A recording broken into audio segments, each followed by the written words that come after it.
Welcome back, everyone. Thank you for joining us on Building Greatness the Warrior Way, a Westcliff University athletics podcast. I am your host, Chase Dodge. I am the Sports Information Director here at Westcliff University, and I'm here to take you through the week that was and the week that will be in Westcliff athletics. Let's not waste a moment and let's get into it.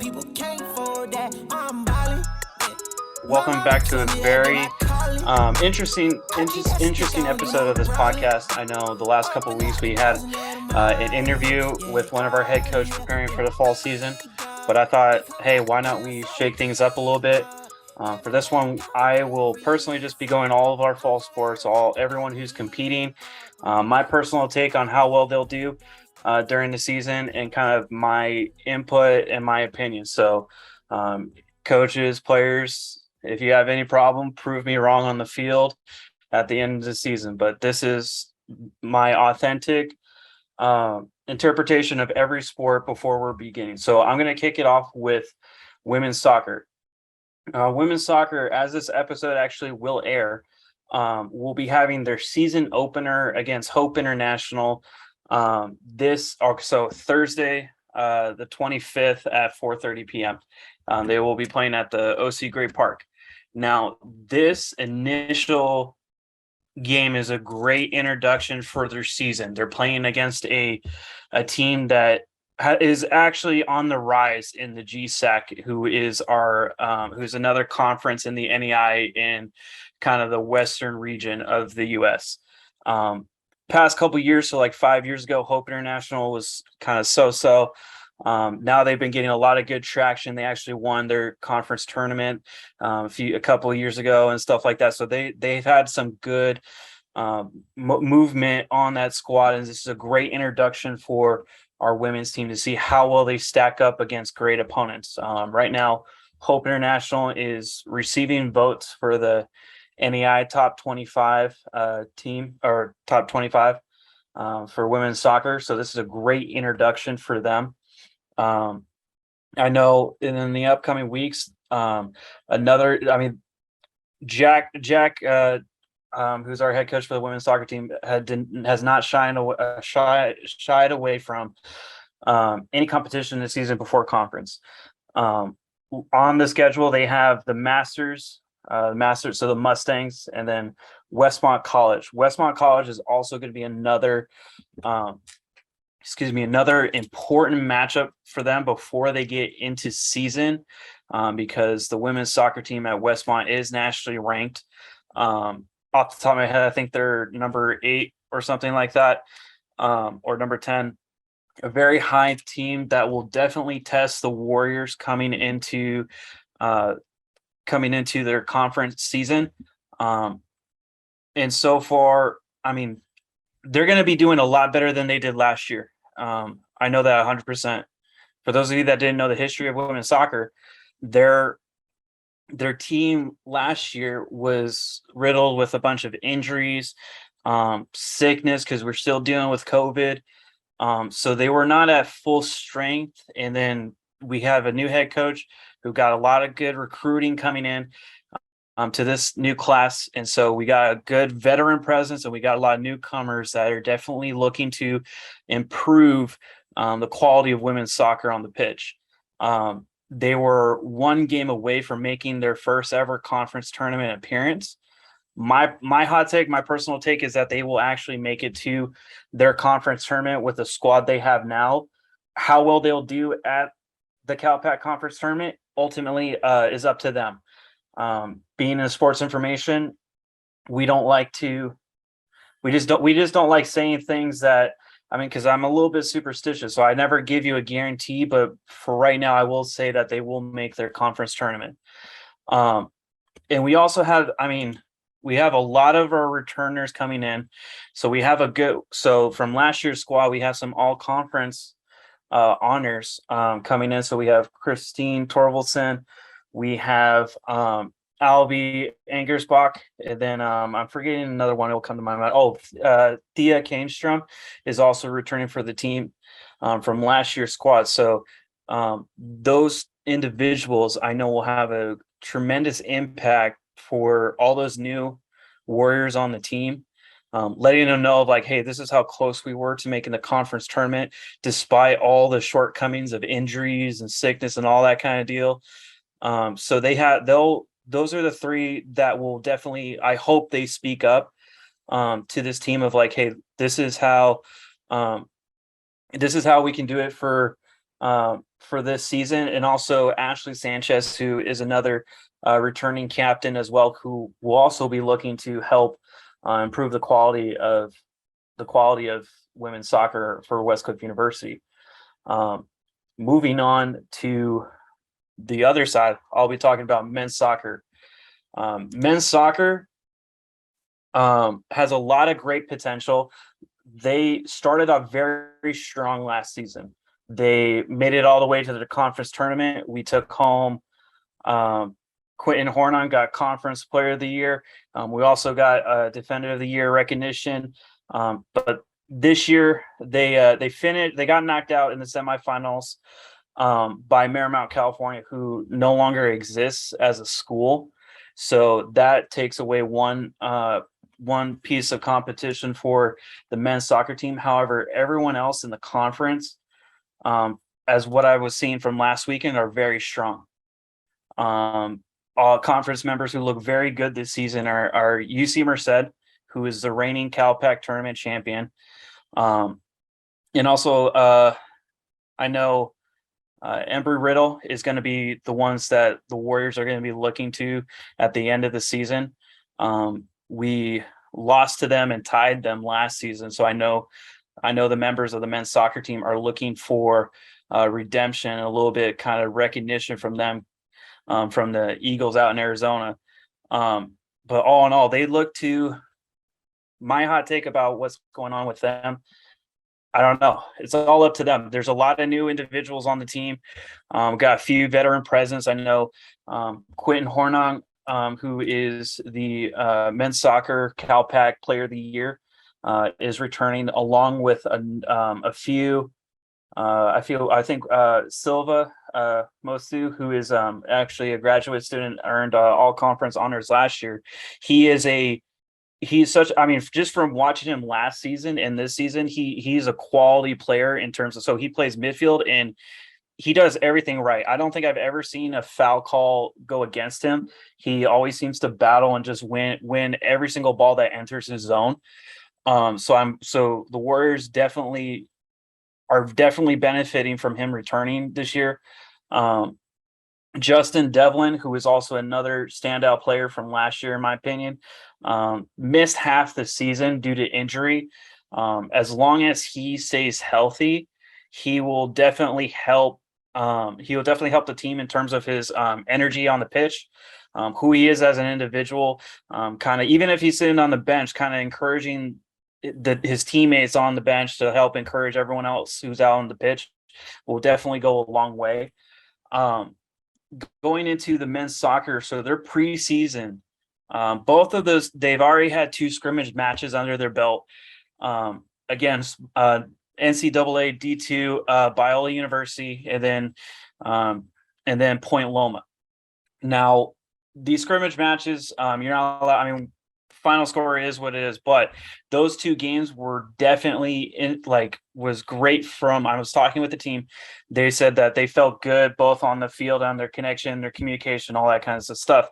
Now they will be facing San Diego Christian on the 27th, this Saturday. This will be their season opener, and their history with the Hawks in San Diego Christian, they've had 1 win against them. This was all the way back in fall of 2019, and then last year they ended in a 2-2 tie. So I know that the Warriors are looking to get their first win of the season right off the bat. However, following in the next coming weeks, they have a home game against Life Pacific. Life Pacific is an odd one, mostly because I'm a little bit more in tune with soccer at the NEI level. Life Pacific kind of had their program, had a scrap last season. Now they're reintroducing the soccer program at Life Pacific. So I don't know kind of the quality of players they have at Life Pacific, but that should be a good matchup for our Warriors. But the number one team that I know they're looking for, and I know I'm emphasizing them that this is a great matchup for them before their conference season, or excuse me, their conference schedule, is the Spirit out of Ottawa, Arizona. They are ranked, I believe they're ranked number 10 nationally. And we're hosting them on September 3rd. This is a very good indicator on what they need to improve on or what they already have. So that I love how Coach Tom Lancaster, how they put them on the schedule very early.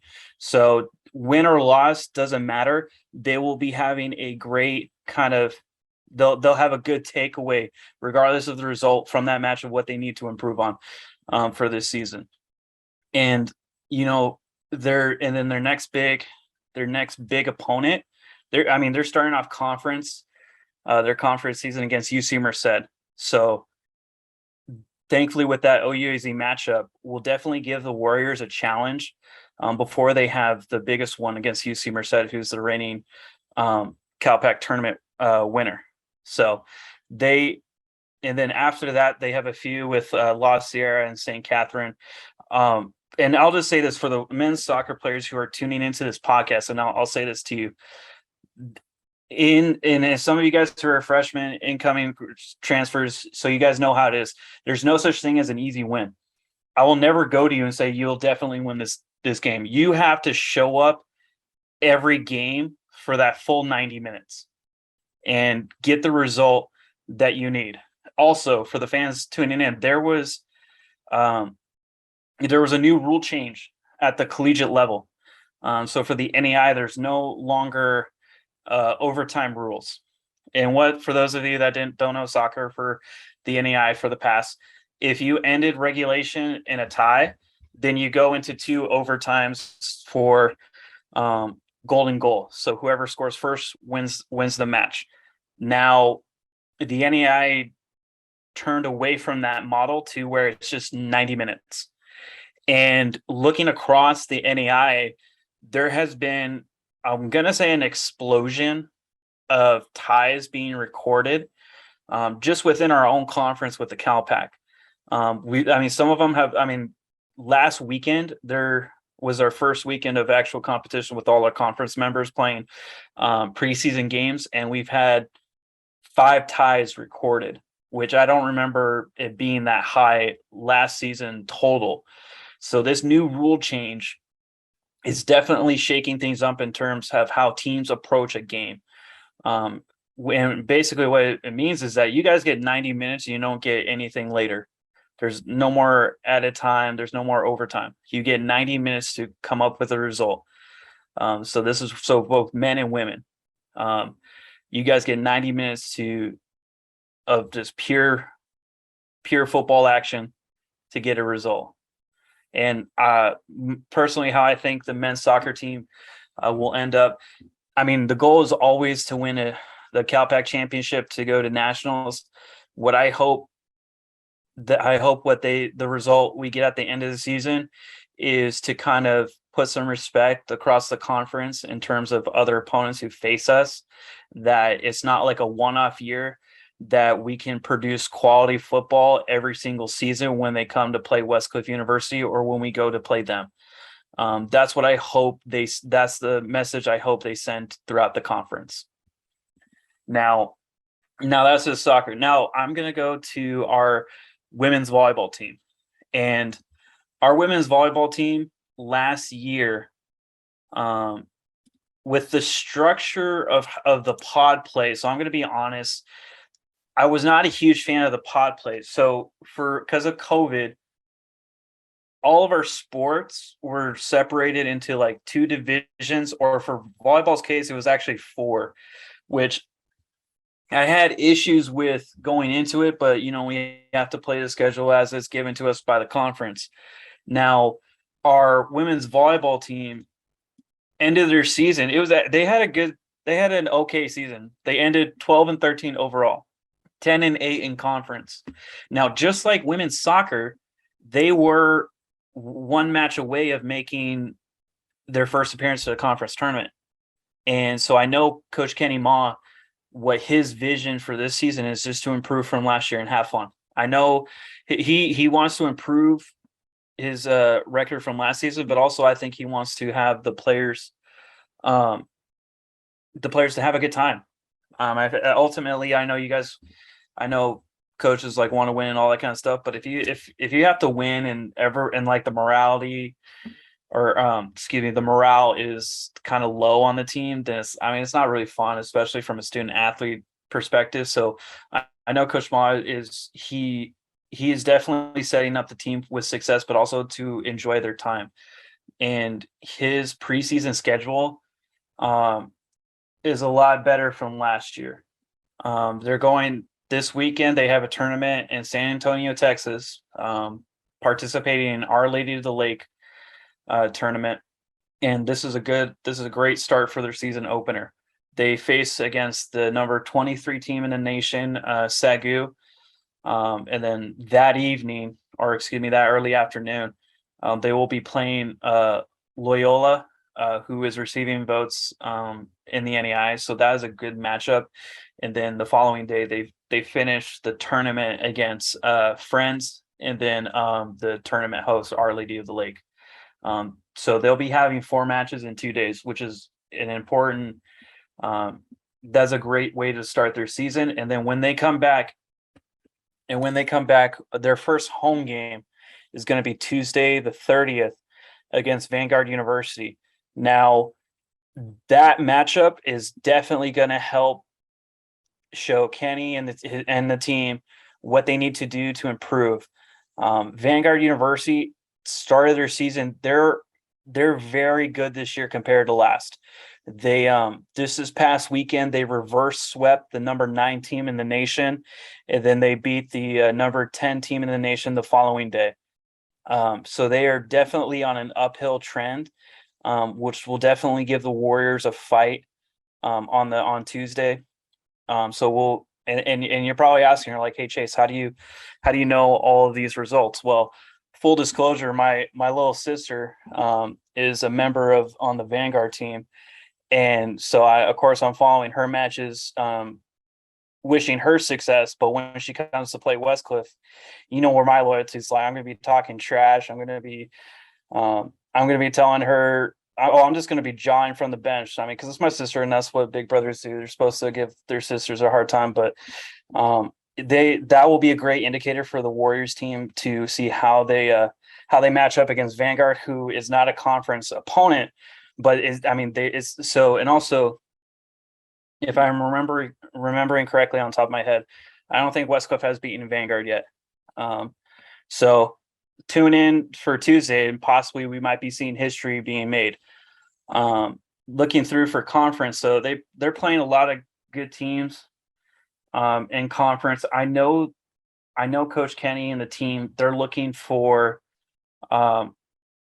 the couple of schools come to mind of who they might be eyeing for, who's going to give them a hard time, and who they're looking to improve in. Number 1 is Embry-Riddle. Embry-Riddle, I believe, is ranked number 25 in the nation.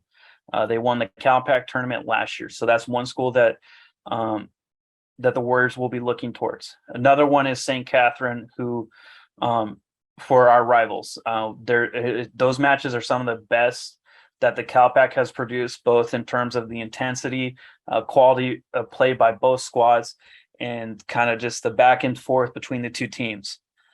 Those matches normally go to a 4th and 5th set, normally. Another school that comes to mind is Park Gilbert. Park Gilbert joined the CalPAC conference the same time we did. And last year, Park Gilbert did what they needed to do and won some matches against us. And they were the ones that made their conference their first ever CalPAC tournament appearance. I know those 3 schools are the ones Westcliff are looking to kind of see how they match up against those teams, because I know those 3 that I mentioned, I personally we'll see them again in the CalPAC tournament. And then another one is La Sierra. La Sierra is a weird one for me, in my opinion, because when I look at teams on their schedule, I can see like, all right, hey, that's a good matchup. That might give us issues. But with La Sierra, I know when we played them last season, we played them for their season opener, our season openers, excuse me. and we didn't do so well. So they took that game, but then later on in the season, we won a match there. So La Sierra is a good team where it could go either way, depending on how we show up to that match. And I'll tell all of our teams here who are tuning in, and I'm just going to pause because I'm going to really emphasize this. Every single team you face can beat you. So, I mean, it's just like you got to treat it like when you're talking about championship mindset, you go into every game like it's the championship game.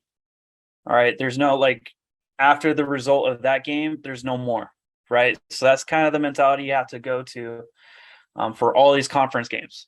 Because I mean, I tell coaches all the time, like their preseason opponents, the energy and the vibe is very different from when you're playing in conference. And so I know Coach Kenny and his squad they're going to be doing very well. We have a lot of returners coming back from our women's volleyball team. So standout players who are returning from last year's team. Second team All Cal Pack, Maddie Shepston, and then all Cal Pack honorable mentions Elise Brown and Michelle Doe will be returning to the squad to bring veteran presence to the team. But also, I tuned into some of their practices. They look really good as a squad. They have a good recruitment class coming in. Some freshmen, some transfer students from across the NEI and even abroad. So I have high expectations for the women's volleyball team for this season. Tune in for their matchups Friday and Saturday of this week. Now, going into men's beach volleyball. Some of you are wondering like, oh, hey, we have men's beach volleyball? Yeah, we do. If you're wondering yourself of like, hey, what sport does Westcliff offer? And it's just like some obscure sport, we have it. Guaranteed. We like to pride ourselves on being a pioneer sport for a bunch. So surf, futsal, all those like sports you kind of think of like as hobbies in a sense. Like we're a varsity sport sponsor for all this. So our men's beach volleyball team competed last year as well. They usually compete in the CBVA for tournaments locally on the West Coast. I know we've had two tournament winners. Two pairs earned their, I believe it was their single A rating and their double A rating. We had our winners last season were Dane Johnson and Hendrik Dusterwald, and then Andy. I always botch his name. I'm sorry, Andy. I know you're going to be on the event staff, but Jazidnik. I'm sorry, Andy.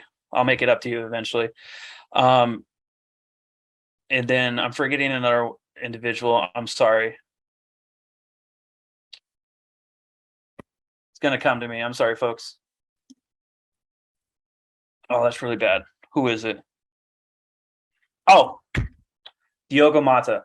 Diogo Mata was also was a pair with Andy's. sorry, Diogo. That's a bad look. But so both of those pairs won their CBVA tournament last year. Thank you, Brandon. It's Jazinski. I'm sorry, Andy. I'm gonna like buy you lunch or something with that. I'm sorry. I'm like botching your name on a live podcast, so that's really bad. Might be. Now, what's really interesting about our men's beach volleyball team is that they're going to be competing in a lot of different tournaments, but also like a different like a men's beach volleyball league. So they'll be partnering with Irvine Valley College, who's right next door to us. They'll be right next door to us, who they'll be competing with schools locally around the area that offer men's beach volleyball. So we'll be competing in that league, but also I got confirmation from associate head coach Chris Vu, where they'll be our men's beach volleyball team will be taking part in the inaugural AVCA Fall Collegiate Men's Beach National Championship in Huntsville, Alabama, which is a great way for them to kind of cap off their season So stay tuned for men's beach volleyball because they're going to be having a lot of tournaments locally in SoCal, and with that big pinnacle at the end of the season with a trip to Alabama for their national championship. So please stay tuned for men's beach volleyball because it's going to be very exciting to see. All right, now next up we're going to be talking about our cross country team. There's a lot of good expectations coming with cross country. We've had a lot of good success on both, particularly on the men's cross country side last year, with our first ever warrior to earn all Cal Pac, our first ever warrior to appear in a national championship meet, Kelvin Kiptu, it's kind of hard to believe I'm going to tell you guys why it's so hard to believe. He was just a freshman last season. So just based on that, I know he finished 5th at the Cal Pac conference meets, and all academic, all Cal Pac, first warrior to appear at the national championship meet, finished 5th at the Cal Pac championship meet as a freshman. So his expectation going into this season, no pressure, Kelvin, if you're listening, but I know I was talking with Coach Justin. He wants Kelvin to be a top 3 Cal Pac finisher for this season. And who will be helping him and who will also be a part of the team? We have a bunch of we have a few returners that come to mind. Cameron Blankenship and Abelardo Rendon, who will be a part of the cross country team for this season, who are both veterans of the cross country program. So, and we have a few newcomers into the program as well, but those two and Kelvin definitely have veteran presence. And you're going to hear me, I think in this podcast, you heard me talk about veteran presence, which is something that I'm going to be honest with our programs. We haven't had a lot of good veteran presence, mostly because if you've been paying attention to at least Westcliff athletics history, we got started enrolling in 2019. If you're looking at your date now, we're in 2022, which is 4 years later, 3 to 4 years later. So to be able to have athletes this season who have veteran experience, who can help all those newcomers, transfers, freshmen, definitely will elevate our excellence here at Westcliff University, which is something that we were trying to get in the seasons past. And I was talking with Coach Johnson. I mean, he is super excited for the season. And I'm going to be honest, last season, I don't know if people knew this or not, but we had to grab athletes from other sports to participate in cross country to kind of help the team out. This year, I don't think we have to do that. We finally have a good recruitment class of cross country runners where a few standouts. Seriously, I'm going to talk to some of these athletes. You guys have some very challenging names. I know a few newcomers. Emmanuel, it looks like Chariot, but I know he'll tell me it's not. Is a newcomer for this cross country season. He's been around with the program since last spring, but I know he will be doing very well. And then we also have another newcomer from Germany, Jonas. Oh, man, come on, Jonas. Koturinka. I'm sorry. I promise on the next podcast when I'm talking about all these newcomers and these individuals, I'm going to have those last names down. All right, I can put a Chase Dodge guarantee on that. So we got a bunch of newcomers and so a veteran presence. And looking at their season, they got a good season ahead of them. They got some few meets coming up. I know they'll be taking part in a meet hosted by Cal State Fullerton from Biola University, and then I believe they'll be going to Nevada for a meet out there. Now, what was interesting compared to last season, this is what I got from Coach Johnson, is that they'll be taking 2 weeks off before the conference championship meet to kind of talk with the team, see how well they're doing, what they need to change in the development to prepare themselves for that championship meet. Whereas in the past, like most schools will get as much meets as they can. Coach Johnson is looking to like, hey, we're going to have a couple meets under our belt, but the most important thing is how do we prepare the players and the runners to the championship meet, which is the biggest goal for the cross country teams across the NEI is their championship meet. So what do they need to do to prepare themselves for that event?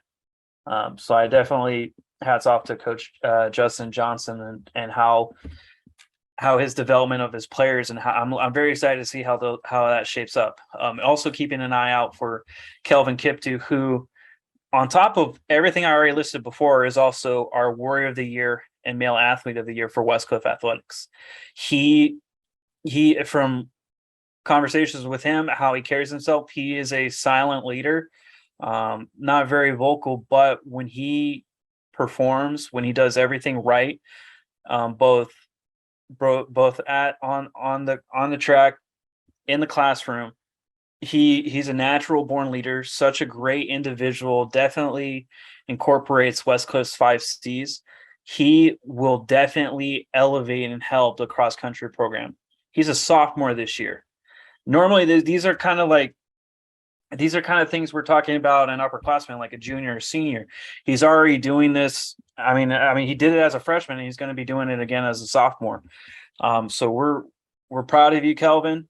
Hope you continue to do all that hard work. And we're very excited to help cheer you on the sidelines as you're coming up for your second season here as a Warrior. All right, Warriors, for our last sport we're going to cover for Chase Dodge's fall season preview and prediction, we got our men's water polo team.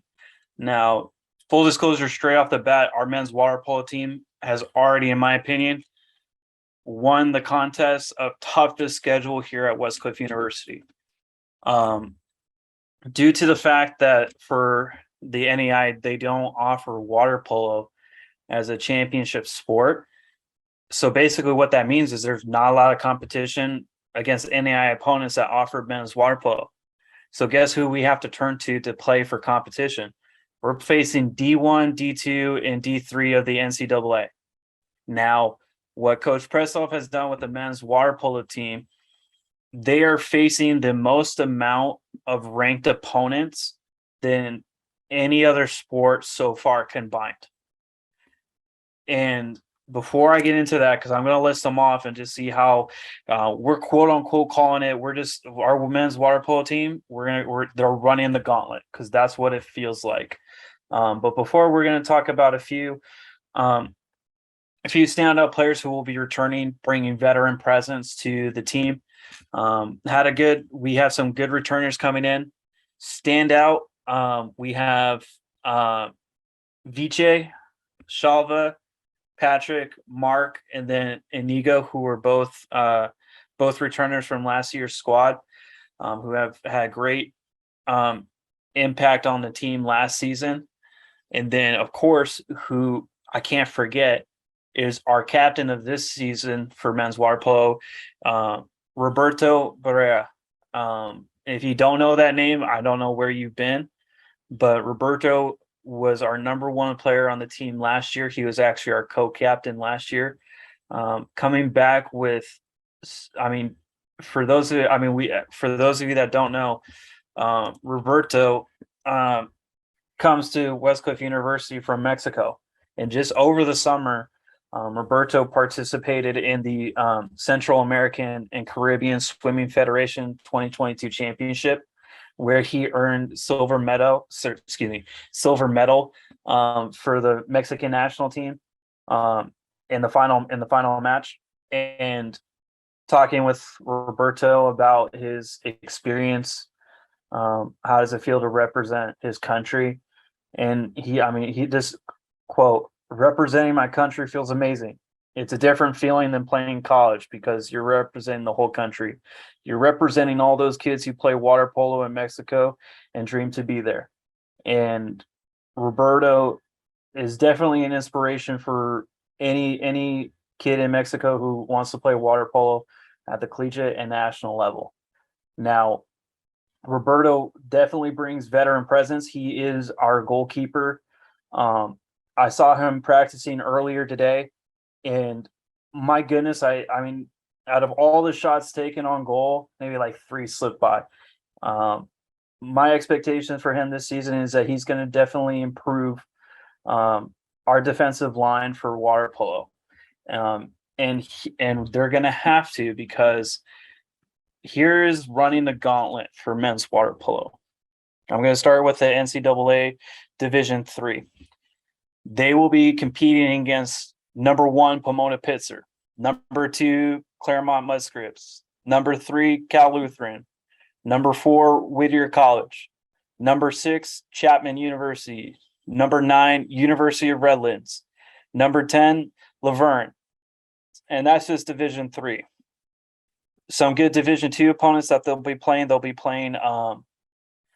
will be playing Concordia University Irvine, who's right next door, couple times, about 4 times. We will consider them a friendly rivalry, mostly because we're in different divisions. We're not in the same conference, but we do share the same venue of the Willett Aquatic Center. So there's a friendly rivalry with them.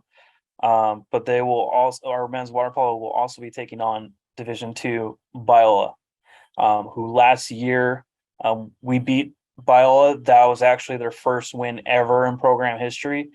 And then a few weeks later, they dropped a match to Biola. So that's a good game. That's a good matchup that they'll be having for this season. Now, I hope you guys are ready for the Division I opponents that they will be playing against this year. Number 6, Long Beach State. Number 8, UC Santa Barbara. Number 10, Pepperdine. Number 11, UC Irvine. Number 13, California Baptist University. Number 15, UC San Diego.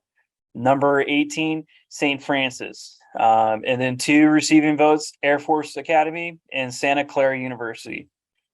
I was talking with Preslov earlier, and I'm just like, did you look at your schedule? Like, was your intention when you were putting it together? And he just looked at me, he goes, Chase, when our athletic director, Sean Harris, says, hey, we're going to elevate our excellence this year, Preslov took that to heart and invited the challenge to his team by pulling together some of the toughest competition that I have ever seen put to paper for any NAIA school ever, regardless of sport. This is insane. My expectations for them this year, they had a good season last year. Even though people look at the record and are just like, really, Chase? I mean, water polo is such a competitive sport, such a hard sport. You look at that record in terms of the NAIA finals, where we're playing against OUAZ for a trophy, where, by the way, they will be looking for revenge and getting that trophy back to Westcliff University. That match went to the final game and actually went into triple overtime. So it was a good matchup between the 2 squads. But that was the only team in the NEI that they face against. All the other ones were Division I, Division II, and Division III of the NCAA. Now, here's my prediction. From what I saw at my practice session with them earlier today, they got a lot of shooters. They definitely have a better team than they did last year. I definitely can see them taking some Division I schools by surprise and grabbing a few wins against them. I fully believe in that. And then the Division III teams that they'll be playing, all those ones there's like 7 that are ranked in the top 10. I definitely can see maybe half of those opponents going to the win column for Westcliff University. That's what I believe full-heartedly. They have a good squad. Now, here's what they have to do. They open up season at the Triton Invite down in UC San Diego. They will be going up against their first match of the season is against number 6 Long Beach State.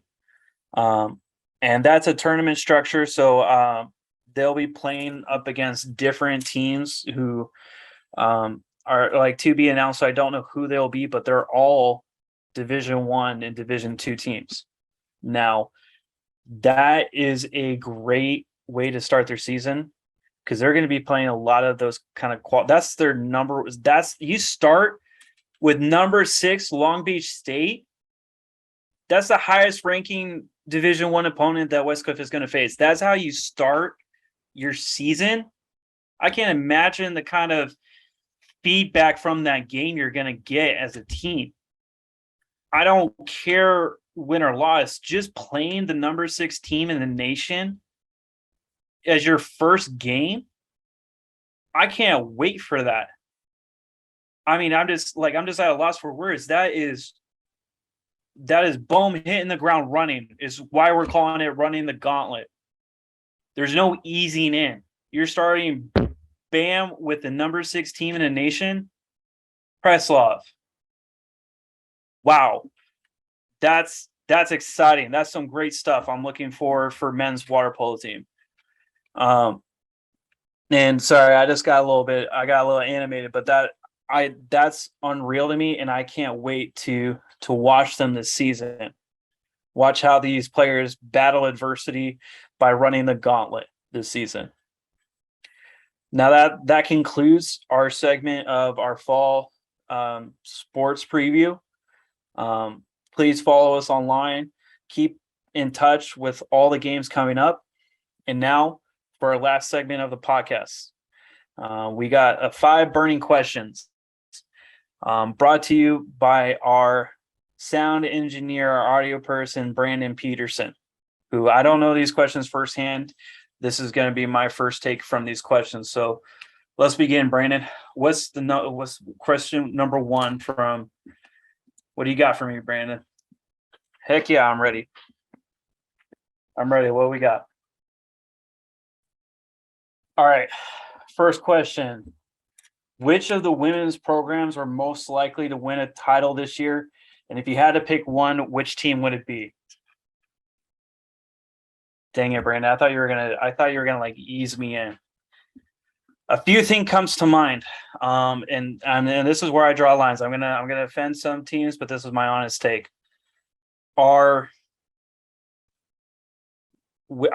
break down most of the teams that I know will make their postseason. Women's soccer will make their postseason.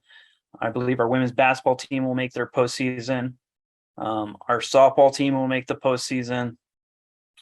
And then our women's volleyball team will probably make their postseason. But if I would have to choose who would most likely win a title, I'm going to go with our women's basketball team. And this is my reasoning why. Our women's basketball team last year made it to their tournament final where they faced up against UC Merced. Now, talking with Coach Kyle Rouse, he has gotten more players this season. And I know we lost Bailey Hawkins and Laura Tapia for graduation. They were our first team all CalPAC players, but who's returning this season is Trinity Vasquez, who was the CalPAC Player of the Year and Newcomer of the Year. And she's coming back. I mean, here's the thing. Last year was our first year in competition for all of our sports at the NAI and CalPAC level. I know Trinity is looking to improve from last year's. I'm going to be real. It was not a good final. It was not a good final for them.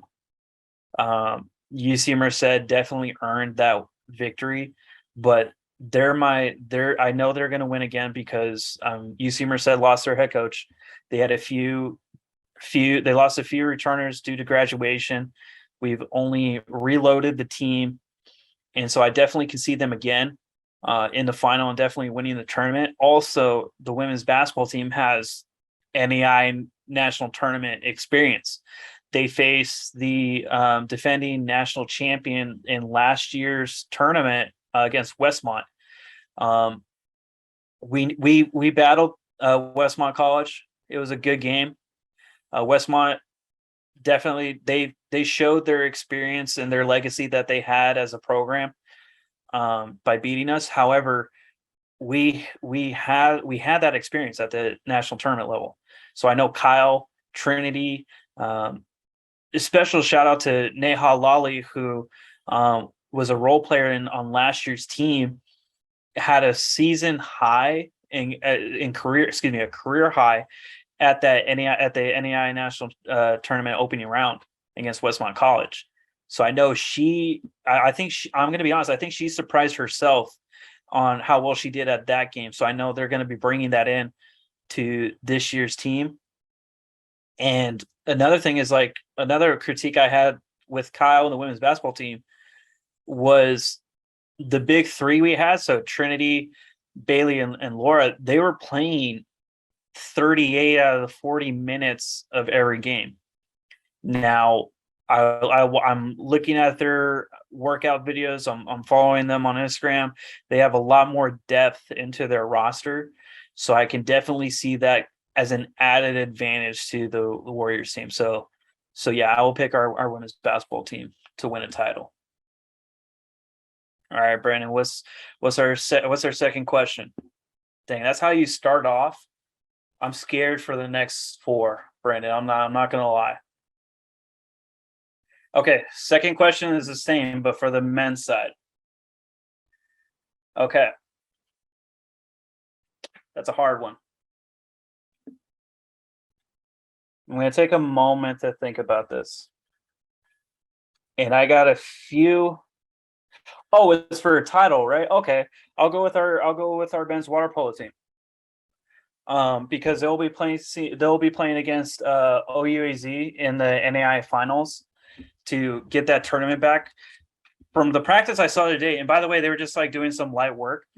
I could tell that they have some quality players on the team that can definitely win that trophy for the NAI finals for the men's water polo team. In terms of for the other sports, I'm having a hard time. Men's water polo will be my pick, but I know a few others have to prove me wrong. I know some of you might be thinking like, well, Chase, what about men's soccer? Men's soccer is a good pick, but they have a tough competition ahead of them. They have UC Merced and Embry-Riddle, who have been at that stage to win championships, and Westcliff has not. They haven't made it to the finals. Now, I hope soccer players are tuning in and listening to me, and I hope you guys prove me wrong. That's what I love. But my second pick would be men's soccer. As much as I'm talking, they have a good group of players to earn that title. Now it all comes down to how bad do you want it. Now, and I know, Brandon, you're talking about men's basketball. Men's basketball has a lot to they have to make their conference tournament. That's what they have to prove to me. Last year, all the conference games that men's basketball lost were within. So I'll put it this way: and any conference member who's tuning into our podcast definitely deserve to beat us. However, we beat ourselves in all those games for men's basketball in terms of too many fouls, can't make a free throw to save our life. They all 10 of those games all those games we lost were within 10 points. I know a few of them we lost because we just couldn't convert down the stretch in the final 2 minutes. I know and just like women's soccer, just like women's volleyball, men's basketball was one game away from making their conference tournament appearance. And it came down to they had to beat UC Merced, and they were. However, with they're just committing too many fouls, which Merced definitely took advantage of by converting on the free throw line, and us not being able to make a free throw to save our life. So I hope men's basketball is listening in. They need to clean those stuff up, and I can definitely see men's basketball making it to the conference tournament. But they have a lot to prove to me this season. And then also, and before we go to the next question, men's tennis is also a good pick for you guys to be paying attention to. They did very well. They made it to the semifinals of the GSAC tournament last year. And this year they, and by the way, our tennis programs, for those of you that don't know, and I'm going way ahead of our spring preview, our tennis teams lost to the eventual winners of the GSAC tournament. So I definitely can see them making it to the finals, both the men and women, for tennis. All right, next question. Who will win Warrior of the Year and why?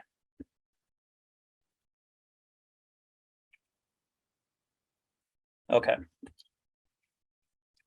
There's a few athletes that come to mind.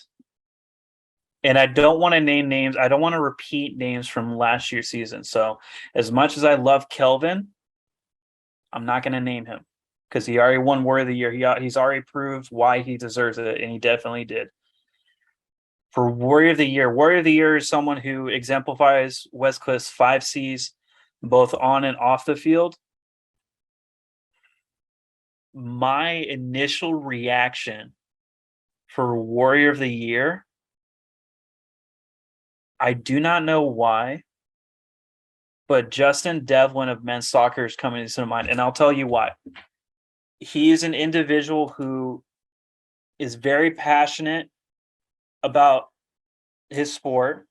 He helps out on our event staff. He participates in student life. All the other stuff that we have at Westcliff University, he participates in. Takes part in, like, I know student life had like an ice cream social. When they posted a picture, I see Justin in the background. He does not just limit himself to being a part of the men's soccer team.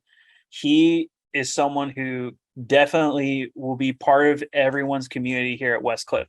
So for Warrior of the Year, I'm thinking Justin Devlin. All right, fourth question, Brandon. Ooh, okay. Yeah, this is a good one. Over under on baseball wins in 2023 of this. Okay. When is so 27? 27 wins. Okay. I'm gonna cheat. I'm gonna cheat. I'm going to look at their previous record. Okay. I'm going to go. Oh crap. Okay, so for those of you last year, their baseball record was 13-23. Okay, so that's 36 games. Let's call it 40 for this year for over and under. I'm going to go under for baseball. Same deal as our men's basketball team. They have a lot to prove to me. And I talked to all the players on baseball teams last year. Just, I feel like the one thing that got in their way was themselves. I felt like no matter how hard the game was, if they gave up like 2 runs in like the 7th, like it just imploded and they kind of like just gave up for the game. Is what I felt, but I know that they'll be doing a lot of soul searching for this next season because I know Coach David and the coaching staff and even some of the players, they don't want the result they had last season this season. However, over 27 wins is a good, and we have a lot of new coaches too as a baseball team. I forgot to mention that, but over and under of 27 wins, Brandon, I don't even know when we participated in 2019 or 2020. We had 19 wins in the 2020 season. Okay. No, I'm going under. He said it's steep, but I'm gonna go under. And it doesn't take anything. You can still make postseason with being Okay. I'll say this. I'll change it. I definitely got the over on 20 wins. I'll definitely take the over on that. But over on 27, I can't. I don't see it. I see them going 23 to 24, respectively. Dang it, Brandon! You're making me pick sides where everyone knows where I stand. Oh, will they make the postseason?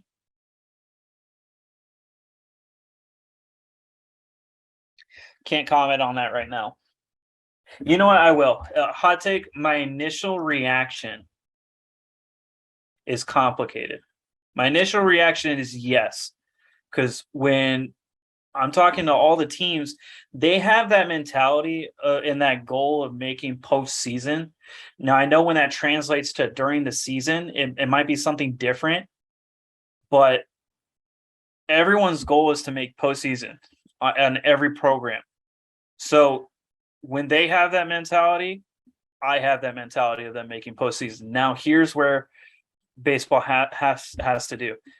Every series that they play, just like how I mentioned with all the other teams, you need to show up and beat those games. Now I'm gonna say something that's definitely gonna upset David. I know it's gonna definitely upset the team. And this is gonna be my real. Everyone can beat you. And the reason why I can say that is because you got swept by the worst team in the conference with Providence Christian. You lost that 3-game series 0-3 against Providence Christian. So going into this next season, it's every series. That's what, and I know some of you came up to me before that series, and you're asking me like, "Oh, hey Chase, can we make postseason?" And I have to tell you, you have to win out, and then you don't. Kind of hurts a little bit. You have to win every series as much as you can. It's a battle, especially for baseball with the amount of games you're playing. It's a battle. So when you have that first series, there's no, oh, hey, we can make it up in a different series down the road. No, it starts right there. And every win matters, especially in conference. It did not help your case with losing to the worst team in the conference, and they were. They had 2 conference wins before they met you, and they won 3, and so we doubled their conference wins. It still bugs me. I'm sorry, guys. I hope you guys prove me wrong, and I hope you flaunt it in my face this next season. All right, Brandon, what's our last question? God dang it. That's a hot take, but you got to be really fired up. Oh, okay. Dang. All right, folks. All right. Westcliff has a mascot. It is buried deep in a dark corner of our athletic building. If you got to name the Warrior mascot, what would you name it? Some caller suggestions: Willie the Warrior and the Wiz. Oh, that's hilarious. Okay. Who I would call our mascot? I'm really terrible at naming names, to be honest. But dang, I don't know why Willie the Warrior is like hitting my mind as like a good name. I don't know why. That's a good one. But I'm not gonna answer that because I'm, for the life of me, I know these are like spontaneous questions and I'm trying to like come up with something, but I'm like legitimately drawing a blank. Like, I know I've been talking like everyone's ears off for like the past 40 odd minutes, but no, I'm drawing a blank. So I'll have the next podcast. We'll have to come back to that question when I think about it a little bit more. I know, Brandon, it was a silly question, but we do have a Warrior costume for those, or a Warrior mascot outfit for those of you who are tuning in, especially on the cheer team. If you guys want to be placed in that suit for some of our home games and have some of that Warrior spirit and that Warrior pride, let me know and we'll get you situated. All right, Warriors. That concludes our fall sports preview and a little fun 5 burning questions to wrap it up with my personal opinion. Next week, stay tuned as we will discuss about the season opener for a lot of our teams. Please follow us on Spotify. Follow us on our social media platforms, as we will give you a lot more content for our women's soccer team, our men's soccer team, and our women's volleyball team, who will be competing this weekend. Until then, I hope everyone has a great rest of your afternoon, morning, evening, whenever you're tuning into this podcast, and we'll see you on the next one. Later. Thank you for tuning into our podcast. As always, a shout out to our Dean of Athletics, Sean Harris, our baseball coach, David Shermett, who made this podcast possible, along with our man behind the scenes, Brandon Peterson, for his production. A huge thank you to our Westcliff family for making the podcast what it is each and every week. We'll be back next week, but until then, please drop by the Apple Podcasts, Spotify, for any other previous episodes that may pique your interest, along with leaving us a review. It really helps us get the word out about Warrior Athletics. We thank you for your support, and keep an eye out for the next episode.